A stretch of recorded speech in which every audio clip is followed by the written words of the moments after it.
Bismillahirrahmanirrahim. Assalamualaikum warahmatullahi wabarakatuh. Bagaimana kabar teman-teman sekalian? Semoga teman-teman dalam keadaan sehat walafiat.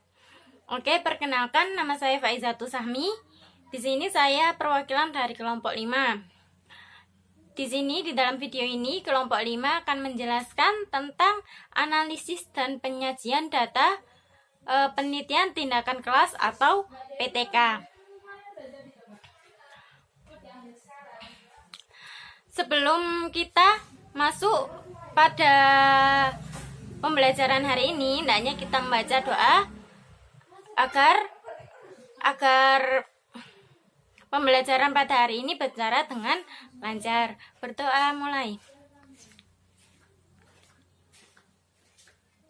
Amin. Semoga pembelajaran hari ini berjalan dengan lancar. Oke, selanjutnya kita akan perkenalkan siapa saja yang akan mempresentasikan pada pertemuan hari ini. Kelompok 5 di sini terdiri dari yang pertama Maulidia Ma'rifatul Jannah, yang kedua Muhammad Abdul Aziz Saiful Rizal, yang ketiga Faizatul Sahmi, yang keempat Vega Melati Sukma, dan yang kelima Ilham Rofi Al-Rosid. Pembahasan yang pertama yaitu pengertian analisis data. Oke, yang pertama yaitu pengertian analisis data. Apa sih analisis data itu? Analisis data adalah suatu bentuk pola pikir untuk melaksanakan pengelolaan data. Dengan tujuan apa? Dengan tujuan menjadikan data tersebut sebagai suatu informasi, sehingga karakteristik atau sifat-sifat datanya dapat dengan mudah dipahami dan bermanfaat untuk menjawab masalah-masalah yang berkaitan dengan kegiatan penelitian. Jadi analisis data ini sebuah kegiatan di mana itu bertujuan untuk menjadikan data itu sebagai informasi yang lengkap untuk menjawab masalah-masalah yang berkaitan dengan kegiatan penelitian. Yang kedua yakni jenis data penelitian tindakan kelas. Oke, pembahasan yang kedua. Pembahasan yang kedua yaitu tentang jenis data penelitian tindakan kelas.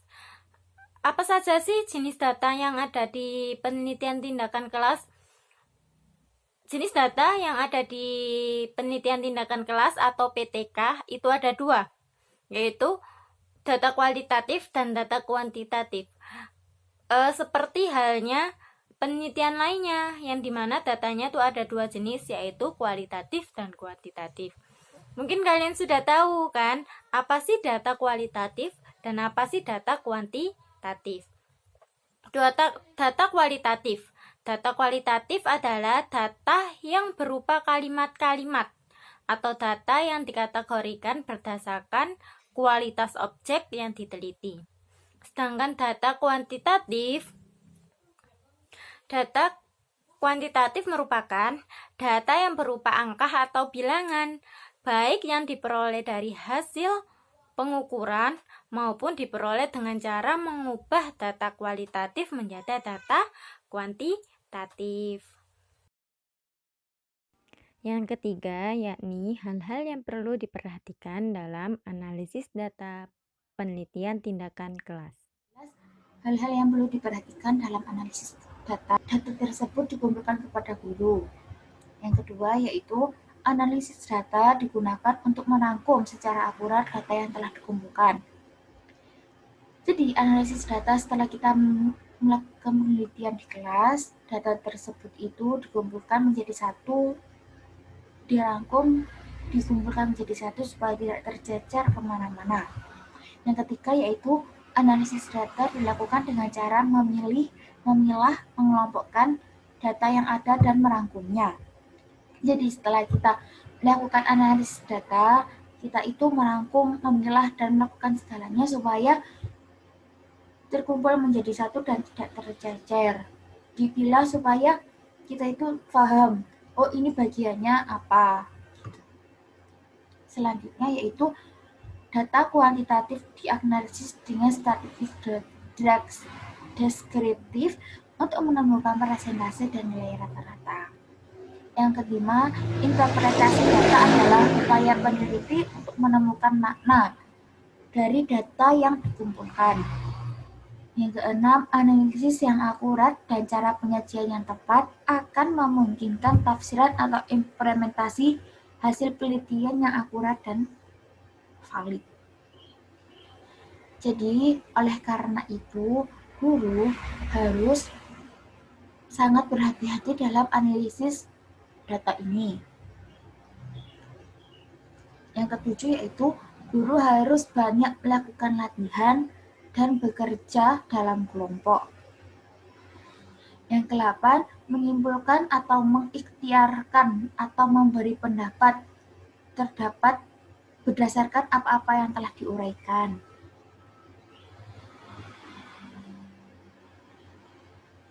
Jadi sejalan dengan itu, kesimpulan atau simpulan adalah kemudahan pendapat atau pendapat terakhir yang dibuat berdasarkan.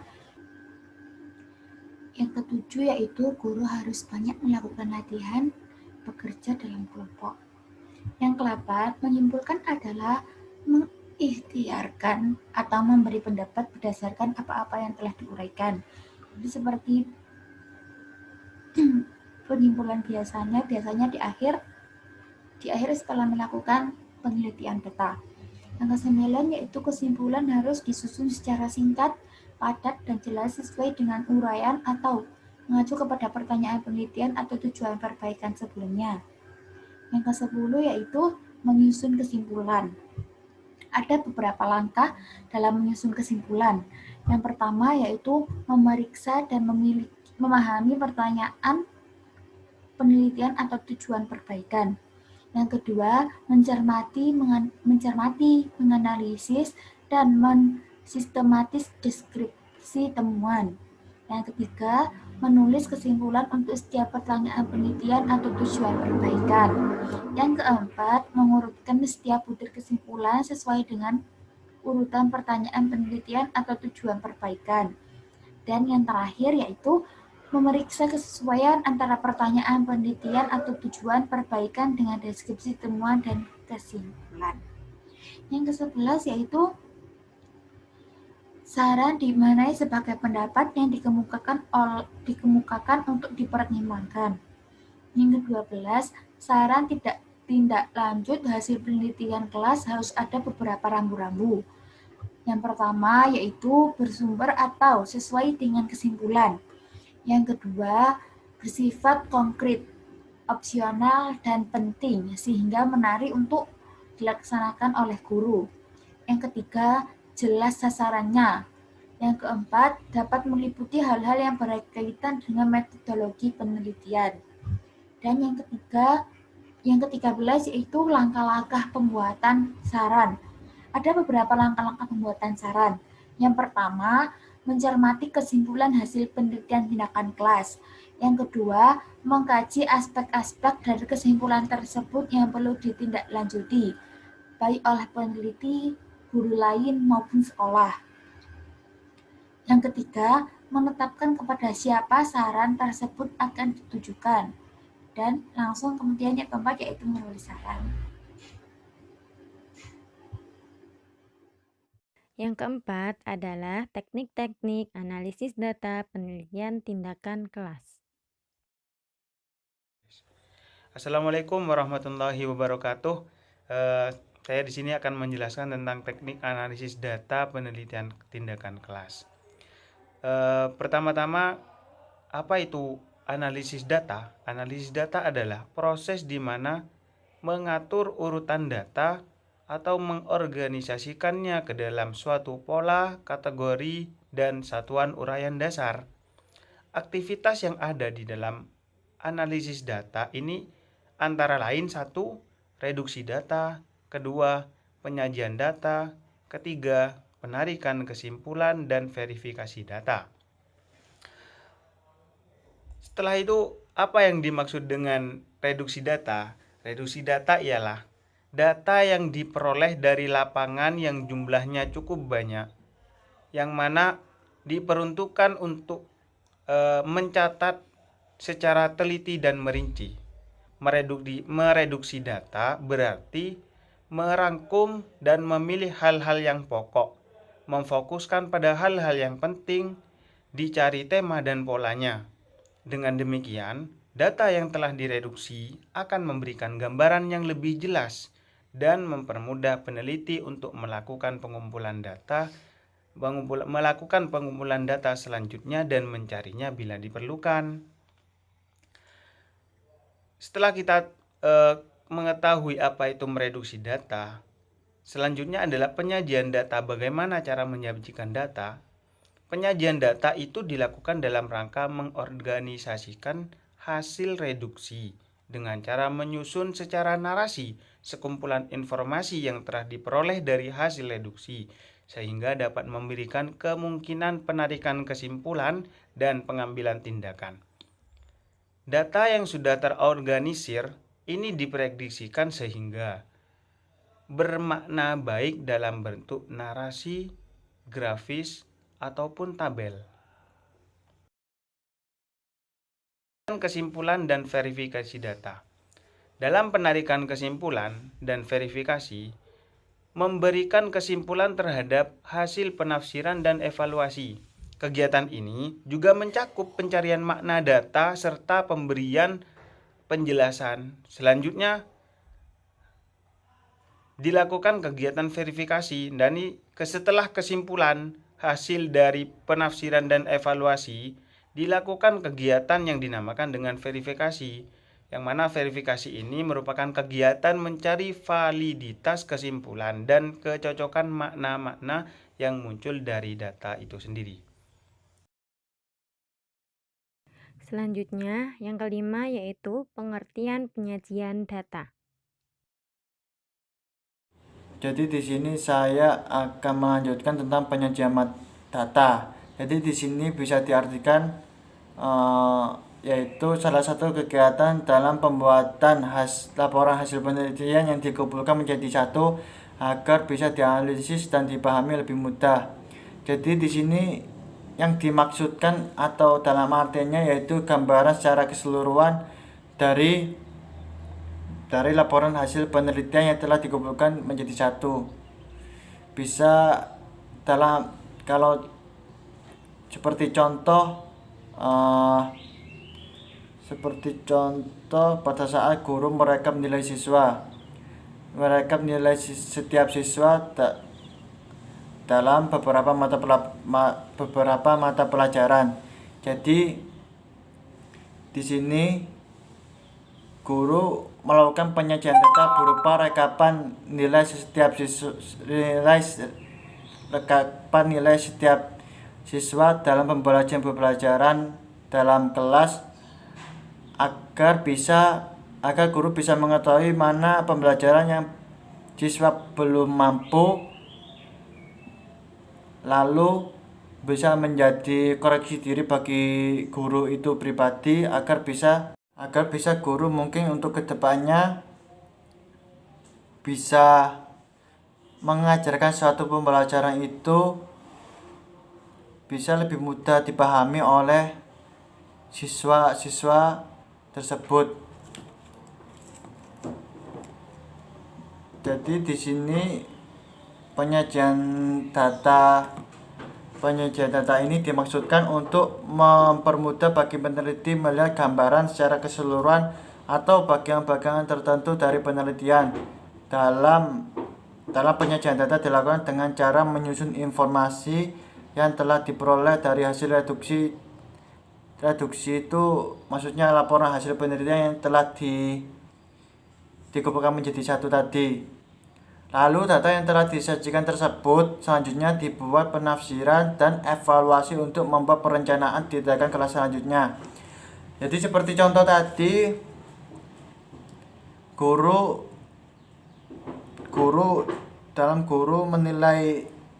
merekap nilai setiap siswa agar bisa mengetahui mana pembelajaran yang siswa mungkin masih belum dipahami, dan untuk selanjutnya guru bisa melakukan rancangan pembelajaran yang mungkin bisa lebih simpel lagi dan mudah dipahami oleh siswa tersebut. Yang terakhir yaitu yang keenam, bentuk penyajian data, penelitian, tindakan, kelas. Oke, saya Vega Melati Sukma dengan NIM 18140101 yang akan menjelaskan tentang penyajian data. Yang pertama, saya akan menjelaskan tentang penyajian data tabel. Di sini saya akan menjelaskan tentang tabel nominal dan tabel ordinal. Seperti namanya, tabel nominal itu berisi tentang nominal angka-angka. Jadi kayak misal jumlah buah nanas ada berapa? Ada 10. Terus strawberry ada berapa? 20. Itu nominal.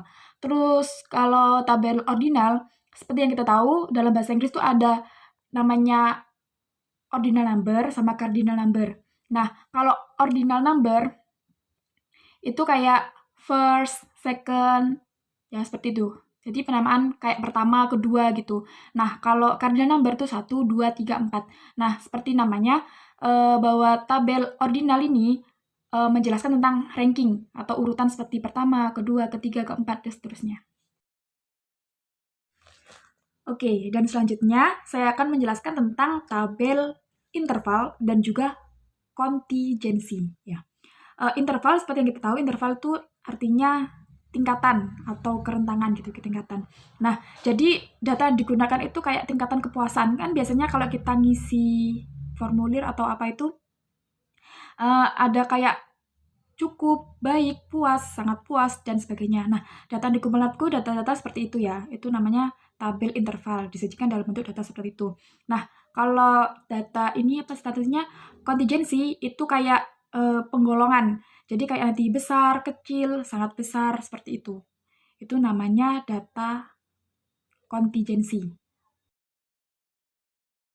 Kemudian, yang terakhir, dalam penyajian data tabel ada yang namanya tabel distribusi frekuensi. Oke, dalam mata kuliah statistika telah kita ketahui ya bahwa dalam menyajikan data tersebut itu ada beberapa cara, ada beberapa langkah dalam menyajikan data tersebut. Yang pertama, kita harus mengurutkan data tersebut dari data yang paling besar ke yang paling kecil. Kemudian yang kedua, kita harus menghitung rentangan data tersebut.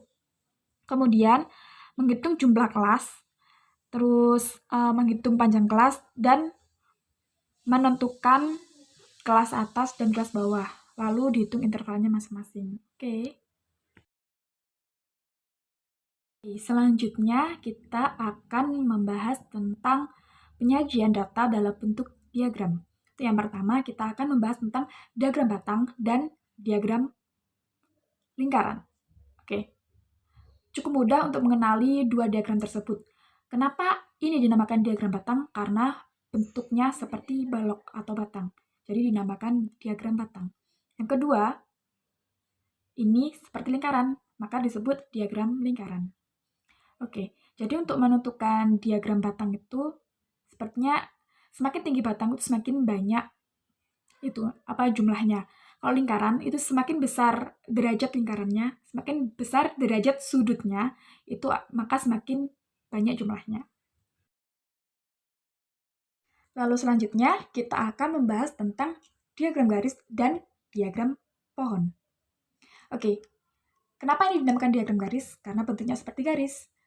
Tapi diagram garis membuatnya seperti diagram batang yang tadi. Tapi ujung batangnya ditarik garis dari A ke B gitu. Jadi dinamakan diagram garis. Kemudian diagram pohon.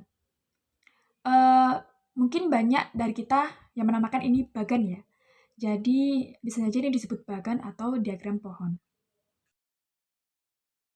Kemudian yang terakhir dari diagram yaitu diagram gambar dan diagram Venn.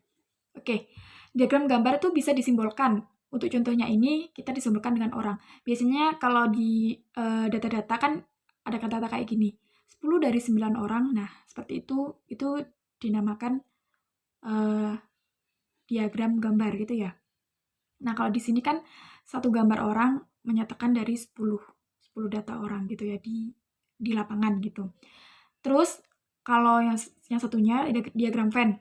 Nah, diagram Venn tuh ada gabungan sama irisan gitu ya. Jadi kayak nanti ada orang yang menyukai, kalau di contoh ini kan ada orang yang menyukai IPA dan IPS.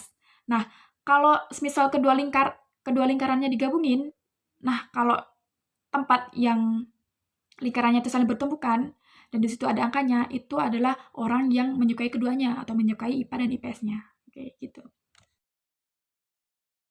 Nah, untuk yang terakhir, dalam penyajian data kali ini yaitu ada bentuk data deskripsi. Nah, untuk penelitian yang dikaji secara kualitatif, bentuk data yang disajikan yaitu berupa deskripsi atau deskriptif.